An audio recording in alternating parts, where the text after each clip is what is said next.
guess we're going to try to show everyone what all this stuff is from the past couple of videos. Here on the side we've got NVIDIA Shield tablet. It's the K1 tablet, 4G and Wi-Fi. Little Bluetooth keyboard with it. We've got a couple of just external hard drives, extra storage. This is the black box from Thermaltake, which is actually really nice. Any internal hard drive becomes an external just by plugging it in. This is just an Asus external disk drive for Blu-ray reading and writing, as most computers don't come with disk drives these days. Sometimes you need one. Here we've got a MSI GL65 9SDK. It's got the 1660 Ti NVIDIA graphics card in it, and it is Intel i7. I'm not sure exactly the model of the i7 in this one, but very good system. It's hooked up to one of our capture setups. Then over here we have got our Alienware. This is a 17R2 hooked up to a graphics amplifier.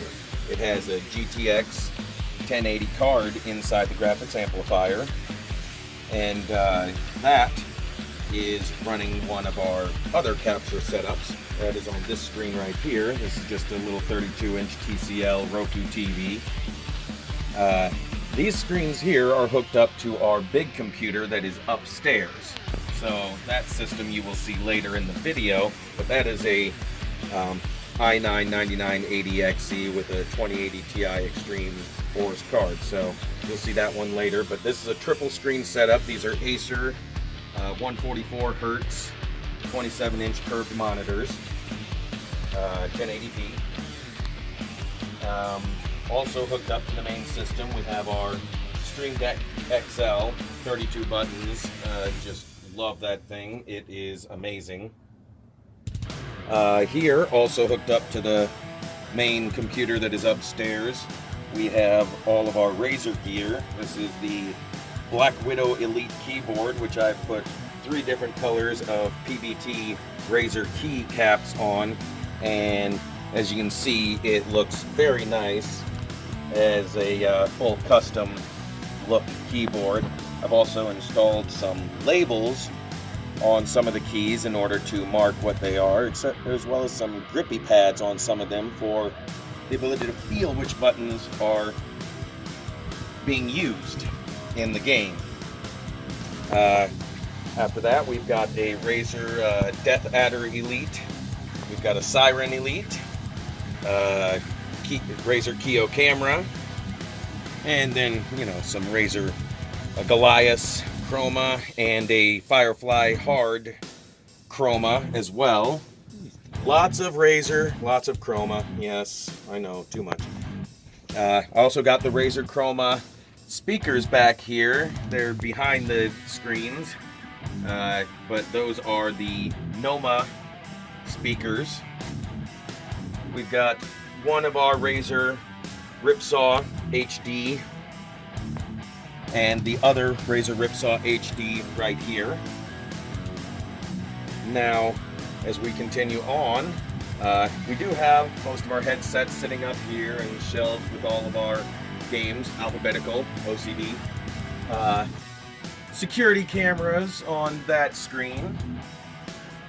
As we continue on, this is our editing station. This is also hooked up to the main computer. But this is an X-Pen Artist 24 Pro. And again, I've put labels to mark what the shortcut keys do for myself, but this is a great editing device. It uses the pen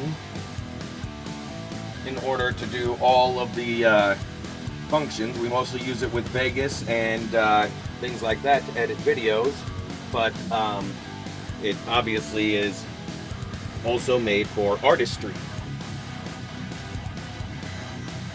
And yeah, while we don't use it for artistry at the moment, that is something that it is usable for.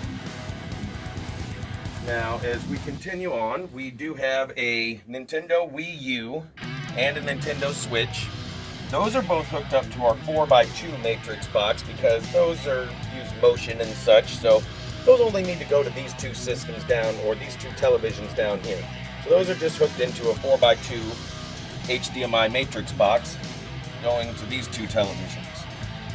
Now, as we move on, we've got our standard Amazon box, nothing special there, but PS4, this is a day one, so it's not a Pro. It has an 8TB external Seagate hard drive. We've got our Razer controller for that, as well as standards. We have the Xbox One X, likewise with an 8TB Seagate external drive.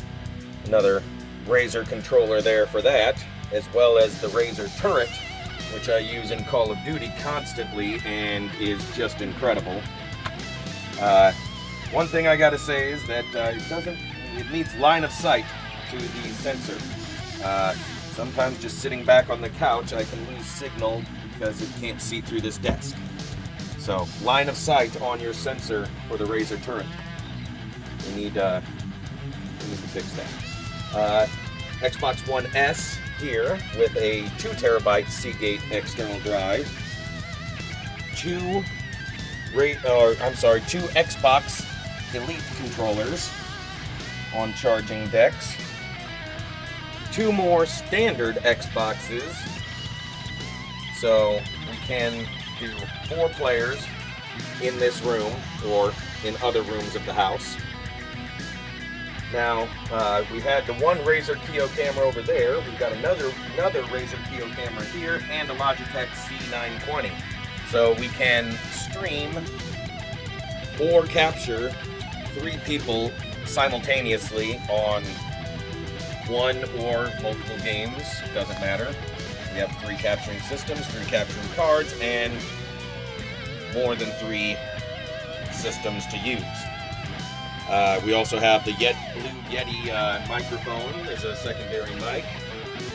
Now, the HDMI matrix box, this is the 8x8. This one if you've watched our previous videos, know a little bit about, but this is the device that allows us to send all of our HDMI signals wherever we like.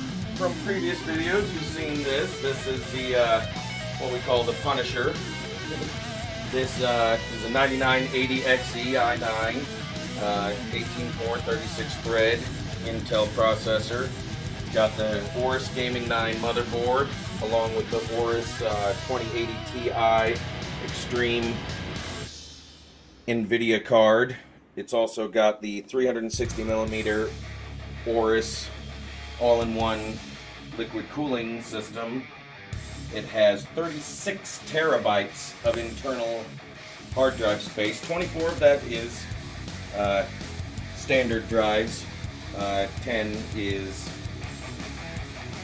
12, I'm sorry, is solid state drive. And then we have 1500 watt Thermaltake titanium power supply, and lots and lots of Thermaltake RGB.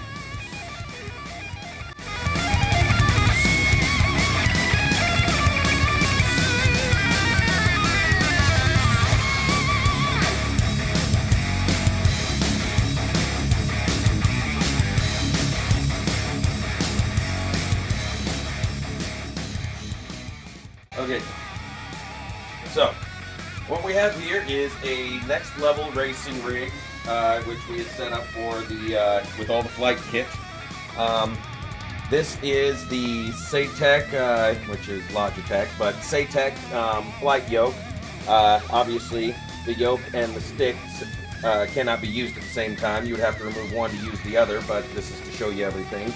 We got dual throttle quadrants, so you can do dual engine setups.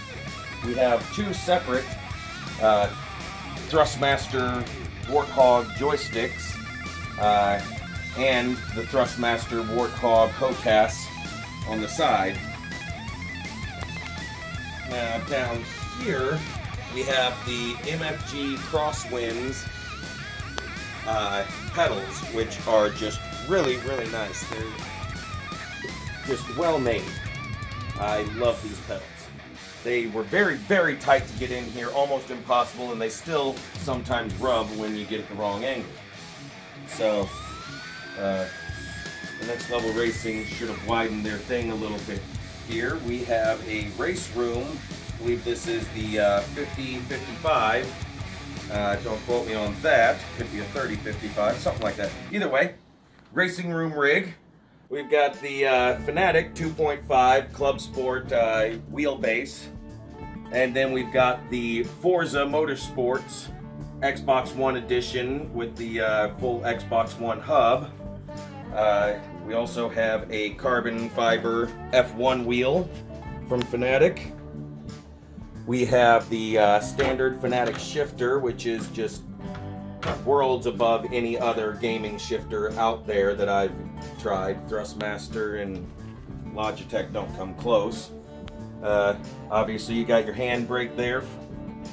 And then we have the inverted pedals. These are the V3 inverted, and I just love them. They really feel solid. They feel real.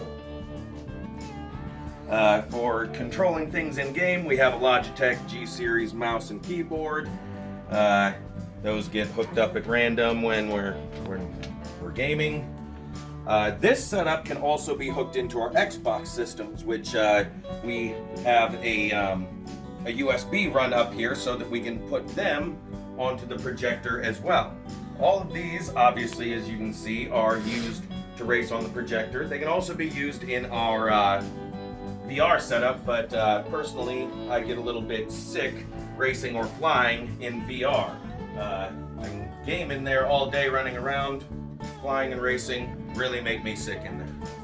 Our standing or sitting desk, right now it's in standing configuration, but this is also hooked into our main 9980XE computer system. So this runs, this is actually the same, this is duplicating the screen that is on the main center screen of the triple monitor downstairs.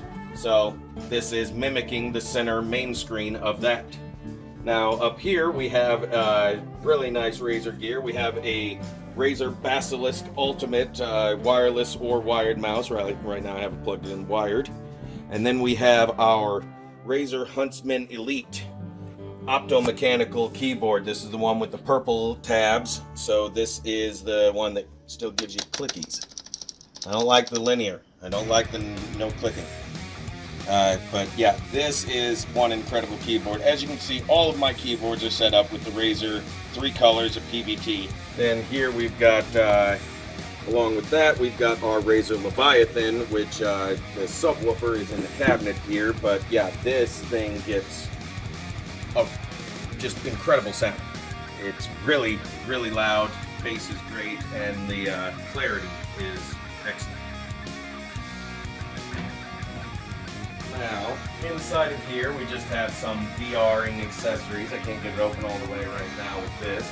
But in here, we've got the subwoofer from the Leviathan and just some VR accessories, including our Cat Loco system, which is actually what allows us to walk around in VR and using our wireless HTC Vive Pro along with the Cat Loco system, the knuckle controllers, and this bungee harness system that we have hanging from the ceiling here.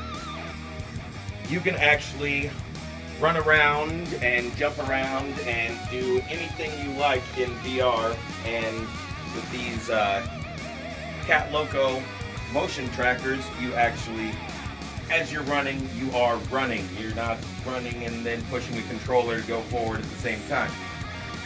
This is just a lot of fun.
Victory!